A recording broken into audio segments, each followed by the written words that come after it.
दोगे? हाँ। मैंने कहा जहाँ बच्चों को समझ में आता है वहीं तो ट्यूशन भेजोगे ना, जिस टीचर का समझ में नहीं आया उसके क्या भेज दो। बहस बात ही नहीं करी फिर उसने। मैंने आज काफ़ी लोग मिले थे। जय गुरुदेव का शिष्य था एक, हाँ। सत्संग सुन रहा था लेकिन नाम नहीं ले रहा था। तो मुझसे पूछने लगा, कहता है क्या हमें एक गुरु छोड़ के दूसरा गुरु कर लेना चाहिए? अच्छा। मैंने कहा यार एक बात बता, अगर तुमने दूसरा गुरु कर लिया तो नुकसान बता कि क्या होगा? तुझे कुछ मिलेगा ही, अगर गुरु नहीं करेगा तो कुछ भी नहीं मिलेगा। कुछ भी नहीं मिलेगा। बिल्कुल भाई किसी के साथ दोस्ती करते हो तो कुछ फायदा ही होगा। फायदा ही क्या होता पता है। उसकी जान पहचान कहाँ कहाँ है। बिल्कुल बिल्कुल। उसके दोस्त तुम्हारे दोस्त बन जाएंगे बैठे बैठाए। तुम कहीं चक्कर में पड़ गए, तुम कहोगे यार मैं ऐसे ऐसे फंस गया हूँ, भैया बताओ क्या करा। अरे मेरा चाचा है ना उसमें, करवा देंगे तेरा काम। तो फायदा ही हुआ, नुकसान थोड़ी नहीं हुआ। तो उसको मैंने ये बोला, मैंने कहा जितने दुनिया में गुरु है ना सबको धारण कर ले, पता नहीं किसका दाव कहाँ लग जाए। सब धारण कर ले, उसमें क्या दिक्कत है? गुरु कुछ बताएगा ही ना। नहीं, सही क्या बात। पता कहाँ तेरे काम आ जाए वो बात उसके समझ में आ गई, सुबह नाम लेने आ गया वो। यार ये बात आपकी बिल्कुल समझ में आई मेरे, कि जितने गुरु हैं सबसे नाम ले लो और जिसका सबसे सही लगे उसको रख लो, बाकी रख लो। Tata bye bye. बिल्कुल। मैंने कहा और क्या चाहिए, यही तो समझा रहा हूँ मैं। जब लग मिले नहीं शब्द वो साचा, तब लग गुरु करो 10 पाँचा। 10 पाँच छोड़ो, 10 5 हजार बना ले यार, उसमें क्या बात है। एक आया चेला मेरे पास, कहता 300 पता नहीं कौन सा, मुझे बता रहा था आपका 336वां नंबर है शायद, इतने गुरु बना चुका है वो। अच्छा। मैंने कहा फिर थोड़ी देर में 337वां भी आ जाएगा। कहता हो सकता है, गुरु हो सकता है, क्यों नहीं हो सकता। सही बोल रहा। हाँ, कहता लेकिन मैं जो असली चीज़ है ना वो मैं अपने पास रखूंगा, गुरु सबको बना लूंगा मैं। मैंने कहा ठीक है, तेरा पक्का कल्याण होगा, किसी का होए ना होए, तू पक्का निकलेगा यहाँ से। नहीं, जो समझने वाला होता है ना वो जल्दी इजी समझ जाता है। एक दो लड़के मिले थे स्टूडेंट कॉलेज के वहाँ पे, जब मथुरा गए थे जिसमें रुके थे, तो 3-4 लड़के लेके गए थे, इंस्टॉल भी करके ले गए थे। जो समझता वो ले लेता है ईजीली, और कुछ लोग बहस करते तो फिर करते ही रहते हैं, उनसे फिर देखो ज्ञान आधार से जब चलोगे ना तो इसमें कोई भेद रह ही नहीं जाता कि कौन सी शक्ल से तुम नाम ले रहे हो। ये शक्लें तो मिट्टी में मिल जाएंगी, हड्डी मांस लोथड़े चिथड़े खाल बाल, इसको गुरु थोड़ी नहीं मानना है। ये तो ज्ञान का आधार है कि चलो हाँ ठीक है, शरीर के आधार से सही बंदगी। ये बांसुरी है तो सुर निकलेंगे, बिना बांसुरी के सुर कैसे निकलेंगे। तो ये बांसुरी दे रखी है, इसमें सुर निकाल रहे हैं हम लोग। तो बात ये है, ज्ञान कभी किसी का नुकसान नहीं करता, अज्ञान नुकसान करता है। ज्ञान तो हमेशा फायदे की चीज़ देता है आपको। और पता नहीं कहाँ कौन सा ज्ञान मिल जाए, क्या पता जिसको तुम पूरा गुरु मान के बैठे हो वो अधूरा हो, तुम्हें क्या पता। ठीक बात है। वो तो जब दो आएंगे पहलवान सामने, पता लग गया। तुम्हारा कोई चाचा ताया है पहलवान है, तुम्हें लगता है यही है पहलवान, वो तो जब दंगल में आएंगे 2 4 5 और, तब समझ में आएगा कि कौन है कौन नहीं। अकेला तो हमेशा शेर ही रहता है, शेर को सवा शेर मिलता है फिर। बिल्कुल बिल्कुल। सत्य के लिए तो कोई उदाहरण है ही नहीं। और क्या, सत्य तो सिद्ध है ना, सत्य को सिद्ध करना भी नहीं पड़ता है। ये भूल जाओ कि सत्य को कोई सिद्ध कर सकता है। प्रमाण देने पड़ते हैं हमें, केवल देने पड़ रहे हैं, नहीं भी देंगे वो तब भी सत्य ही है। सत्य ही है, बिल्कुल। वो तो जड़ बुद्धि को समझाने के लिए हमें प्रमाण देने पड़ रहे हैं, बिना प्रमाण के वो सत्य है।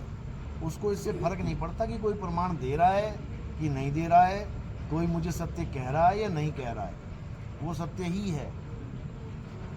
उसी को सार शब्द बोला गया है। पारक सिद्धांत में बाकी सब ओके है, रिपोर्ट अच्छी है, लेकिन जो सार शब्द की बात आती है ना तो पारक सिद्धांत हाथ खड़े कर देता है। यही दिक्कत है बस एक। और मेरी हमेशा पूरी तगड़ी बहस होती है जहाँ भी मिलते हैं। बहस कहने का मतलब वाणियों से बहस होती है संतों में। तो वाणियाँ कबीर साहब की बोल रही हैं, सार शब्द गही बाची हो मानो एतबारा, अक्षर पुरुष पेड़ निरंजन वाकी डारा। तो उन्होंने तो कह दिया सार शब्द गही बाची हो, लेकिन अब जो महात्मा बैठा है वो किस तरीके से उसको समझ रहा है। वो कभी सत्य को नहीं समझ सकता बिना अनुभव के। बात ये है, अनुभव ज्ञान होगा। अगर गुरु अनुभवी मिल गया तुम्हें तो वो तुम्हें सार शब्द खोल के समझा देगा बेटा क्या होता है, क्योंकि उसको सार शब्द का अनुभव है। शब्द शब्द सब कोई कहे वह तो शब्द विदेह जीवा पर और जीवा पे आवे नहीं, निरख परख कर ले। जो सार शब्द है वो जीव पे नहीं आता। जीव पे क्या आते हैं? 52 अक्षर जीव आधारा, आदि अक्षर जीभ्या से न्यारा। कबीर साहब ने बीजक में दोनों की महिमा गाई है। एक जगह जीव की महिमा गाई है, शब्द को छोटा किया है। मैं तो उसे पूछूं पंडिता, शब्द बड़ा कि जीव? वहां पर शब्द को छोटा किया है, जीव की महिमा गाई है। और एक जगह जीव को छोटा किया है, शब्द की महिमा गाई है। ऐसा शब्द बता जीव को, बूझे बिरला कोई। दोनों की महिमा गाई है, लेकिन कौन से शब्द को छोटा किया है जीव से? जो जीव खुद पैदा कर रहा है। ये मुंह से देखो कितने पैदा कर रहे हो सुबह से लेकर शाम तक। हिंदू राम राम राम राम पैदा कर रहा है, मुसलमान अल्लाह अल्लाह कर रहा है। ये छोटा है, इससे बड़ा जीव है जो इन सबको लिख रहा है, बोल रहा है, ग्रंथ भर रहा है लिख लिख के। और जो असली शब्द है वो जीव से ऊपर की अवस्था है, वहां जीव फेल हो जाता है। बीजक वित्त बताविया जोधन गुप्ता होए, ऐसा शब्द बता जीव को, बुझे बिरला कोई। ये बीजक का नाम जो बीजक है ना, इसका मतलब है गुप्त धन को खोजने वाला यंत्र।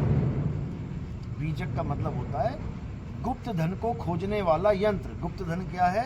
सार शब्द ही गुप्त है। उसी को गुप्त वस्तु बोला है कबीर साहब ने। वो गुप्त है। वस्तु कहीं ढूंढे कहीं कैसे लागे हाथ, गुप्त वस्तु तब मिले भेदी लीजिए साथ। और पारस सिद्धांत कहता है गुप्त वस्तु कोई है ही नहीं चीज, सार शब्द कोई चीज ही नहीं है।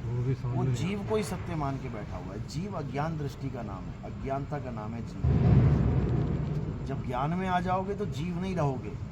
बहुबंधन में बांधे एक बेचारा जीव, ये तो बेचारा है, कौन छुड़ाएगा इसको? केवल छूटे आपने, जे न छुड़ाए पीव।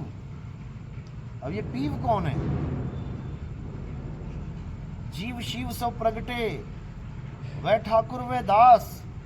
जीव शिव तो दोनों बता दिए कि एक ठाकुर बना बैठा है, एक दास बना बैठा है। जीव शिव सब प्रगटे, वह ठाकुर वह दास, कबीर ये और जाने नहीं राम नाम की आस। अब ये राम नाम क्या है? ये कोई मंत्र नहीं है कि राम राम राम राम राम।